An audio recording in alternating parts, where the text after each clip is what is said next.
Hay dos temas para repasar y analizar en el día de hoy. Uno que nos deja en la República Argentina porque se va a analizar la agenda, ¿no? Cómo ha sido este 2025 de Argentina hacia el mundo. Y el otro, se los anticipaba, tiene que ver con el vecino país, con Chile, que ha tenido elecciones, ya tiene presidente electo, que si mal no recuerdo asumirá en marzo de 2026. Se lo voy a preguntar ya a Joaquín Bernardi. ¿Cómo estás, Joaquín? Buenos días. Buenos días, Gustavo. Es así, en marzo del año que viene asume Kast. Sí, hay una larga transición entre ambos gobiernos, algo tradicional, digamos, en la historia política de Chile.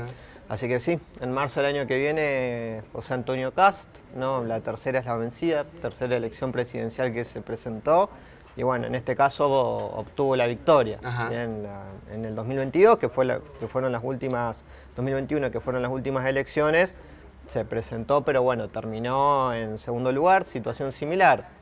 Ganó las primarias, pero ya en el balotaje no le pudo ganar a Boric. En este caso cambió la situación. Sí. Le ganó a la candidata comunista, Janet Jara, y en este caso sí, llegará al Palacio de la Moneda, ¿no? Asumirá como presidente de Chile. ¿Cuál es el escenario que se vislumbra para Chile con este cambio en lo que es la política, ¿no? En la que venía teniendo en la última gestión? Bueno, a ver, es un escenario de relativa tranquilidad o menor cantidad de desafíos, por lo menos políticos, porque cuando asumió Boric, en su momento tenía por delante el desafío de reformar la Constitución chilena, bien que era algo muy importante para ellos, para la agenda política, y fue su principal bandera para llegar a la presidencia chilena. Que no le pasó nada bien en ese proceso de reforma. No pudo, o sea, incluso en una de las votaciones quiso ganar la propuesta constitucional de Kast, pero también en un referéndum el pueblo chileno tampoco la aceptó. Y en este caso la agenda se centró mucho más en el tema migración, bien, sobre todo por la frontera norte, y una agenda muy similar como Donald Trump, ¿no? Deportación masiva de inmigrantes ilegales, ¿no? Y una fuerte agenda de seguridad pública a lo Bukele, ¿no? La clásica agenda política de los últimos gobiernos de derecha. Sí, una mano muy dura y una realidad, bueno, que hay que entender que ha elegido el chileno con más de un 60%, ¿no? de los votos en lo que ha sido el balotaje. Sí, y de nuevo, esto es interesante, o sea, el piso de votos de Kast, si vemos ambas elecciones, la que ganó Boric y la que ganó actual, por lo menos de 24%. ¿Bien? Ya después, a la hora de avanzar al balotaje chileno, los principales temas que abundan en la agenda política son los que terminan definiendo quién ganó. En este caso, claramente fue un Estado muy presente, no en términos de derechos sociales, sino en términos de seguridad pública y obviamente una justicia mucho más fuerte con los crímenes. Uno piensa, la proximidad que tiene Chile con Argentina, la relación Boric-Javier Milei, también, ¿cuál es el escenario que se espera con Kast, Milei-Kast? Bueno, hoy ya va a haber una reunión bilateral, ¿no? Primer viaje internacional como futuro presidente chileno de Kast es para nuestro país. Hoy se reúne con Javier Milei y el canciller Pablo Quirno, y que bueno, también marca, ¿no? Lo que podría ser dos gobiernos con mucha sintonía política. También hay que analizar el posible efecto que puede tener en el Mercosur, ¿no? Porque tenés a Peña, con mucha afinidad política con Milei, y Kast, que obviamente también podrían potenciar algún tipo de acuerdo trilateral, o sobre todo buscando negociar. Sería interesante un acuerdo así. O buscar negociar algún tipo de acuerdo y flexibilizar el Mercosur, porque ahí tenés un driver más como para continuar con esa línea. Y justamente esta semana es la cumbre del Mercosur. Decías, en marzo asume Kast, es un periodo largo, ¿no? De transición, de trabajo, que puede venir bien, ¿no? Para acomodar tal vez quizás algunas cuestiones en Chile, pero también para ir tanteando de alguna manera el escenario, ¿no? Con los distintos países que conforman, ¿no? las fronteras que tiene Chile. Sí, es una ventaja que tiene el régimen político chileno, ¿no? Una transición larga que en este caso, tal vez siempre dependiendo del país, ¿no? Pero Chile es un país muy estable. Y lo cierto es que apenas ganó Kast, ya hubo un llamado muy cordial entre Boric y José Antonio Kast. Parece que la transición será medianamente ordenada y le permitirá al nuevo gobierno construir su propia agenda con 3 meses por delante para empezar a tejer alianzas, tanto internas, porque no tiene todo el control del Senado, va a tener que negociar mucho con Franco Parisi, el Partido Independiente o los independientes, porque necesita 2 votos, por ejemplo, de ellos para tener mayoría absoluta. 2 votos muy caros seguramente. Carísimos. Carísimos, pero sí va a tener mayoría en el Senado. Bien. Entonces sí, va a tener que empezar a ver el apartado interno, pero también tejer su valencia externa, ¿no? Una agenda seguramente muy alineada con Estados Unidos, levantar un poco el pie del acelerador de las relaciones con China, que fue algo que fortaleció Boric, sí. Pero en este caso seguramente Chile va a enfocar bastante sus relaciones diplomáticas, porque también es algo que va a pedir Donald Trump con los Estados Unidos. Este es el escenario que tiene Chile con este cambio que se hará en la presidencia en marzo de 2026. Decía 2 temas, este y el que nos deja aquí en la República Argentina. Ha sido un año intenso de viajes del presidente Javier Milei, de sus diferentes ministros, embajadores y referentes de la política a nivel país. Haciendo un balance, ¿cómo ha sido el año de Argentina hacia el mundo? Bueno, bien lo marcabas, ¿no? De bastantes viajes al exterior. Desde que asumió Milei prácticamente 30 viajes. Veremos si ahora con la cumbre del Mercosur asiste primero. Van a ser 31. Ahí a Foz de Iguazú, a Brasil, sí. Quien ahora tiene la presidencia pro tempore.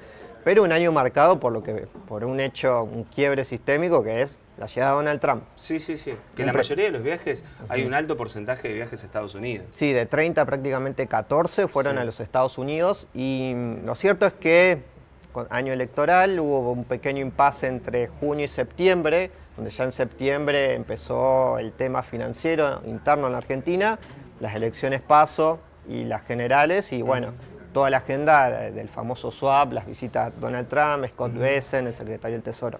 Pero lo cierto es que la llegada de Donald Trump marcó una diferencia interesante desde el punto de vista, si se quiere, de los valores o los principios más ideológicos de un Milei 2024 occidentalista a un Milei 2025 norteamericanista. Bien, un alineamiento total con los Estados Unidos, que bueno, se materializó mucho y bastante en 2 cuestiones. Uno, el intento o el swap de divisas, que eso... Sí.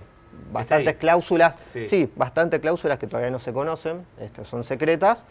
Por otro lado, un acuerdo marco, pero es un acuerdo marco, o sea, ni siquiera es un acuerdo comercial de comercio con los Estados Unidos, pero con cierto nivel de aranceles mucho más bajos que el resto de los países. Claro. Brasil tuvo 50%, Colombia, dependiendo cuándo lo miraba, llegó al 30% también. Nosotros siempre nos mantuvimos cercanos al 10% de estos aranceles recíprocos que le hizo Donald Trump. Más allá de esas relaciones, está la otra, ¿no? La que destaca siempre Donald Trump en alguna conferencia cuando se le pregunta, después de lo que fue el sorteo del Mundial, que dijo, Milei es un amigo, va a hacer grande nuevamente la Argentina, y lo destaca este mensaje, es la línea que tiene cada uno de sus primeras líneas, ¿no?, de gobierno en los Estados Unidos, destacar esa relación tan estrecha, ¿no?, Milei-Trump. Sí. Ahí hay que entender, o sea, Argentina y Venezuela son 2 laboratorios de la nueva estrategia de seguridad nacional de los Estados Unidos. Se publicó hace 2 semanas. Hay una famosa doctrina de política exterior estadounidense, se llama la doctrina Monroe, donde dice que América es para los Estados Unidos, básicamente, y ninguna potencia extranjera tiene que intervenir en los asuntos de Estados Unidos con los países del continente. Donald Trump reformuló esta doctrina con literalmente el corolario Trump, una actualización del propio Donald, donde dice que Estados Unidos durante los próximos años, por lo menos su presidencia, tiene que alistar y expandir la influencia estadounidense en la región y quitar los accesos a puntos estratégicos de China, Rusia y los europeos directamente. Y que a diferencia de los años anteriores, donde el punto de vista principal estaba en Medio Oriente o China, dependiendo de los países, ahora la prioridad de política exterior estadounidense es América Latina. Ya no es Medio Oriente, dice que los diarios o las noticias ponen siempre el foco en Medio Oriente, no le interesa ahora a los Estados Unidos, están seguros en términos energéticos. China le está dando ahí con los aranceles, hay que poner el foco y quitar el acceso de todas las potencias mundiales del continente americano, por las armas, como está queriendo hacer en Venezuela, o en esta estrategia de alistar a distintos países y fortalecer y expandir la presencia estadounidense. A ver, hace unos días hubo un acuerdo entre la agencia aduanera estadounidense y ARCA para facilitar trámite aduaneros. Ahí estás viendo que se viene y están avanzando en un acuerdo comercial, ¿bien? ya en términos específicamente legislativos. Es muy difícil eso. Sí. Argentina hace unas semanas también recibió al secretario general de la OCDE para adaptar las medidas comerciales y de inversiones a las normativas, llamémoslas, más occidentales, ¿bien? Que es uno de los puntos con los que está queriendo avanzar Pablo Quirno.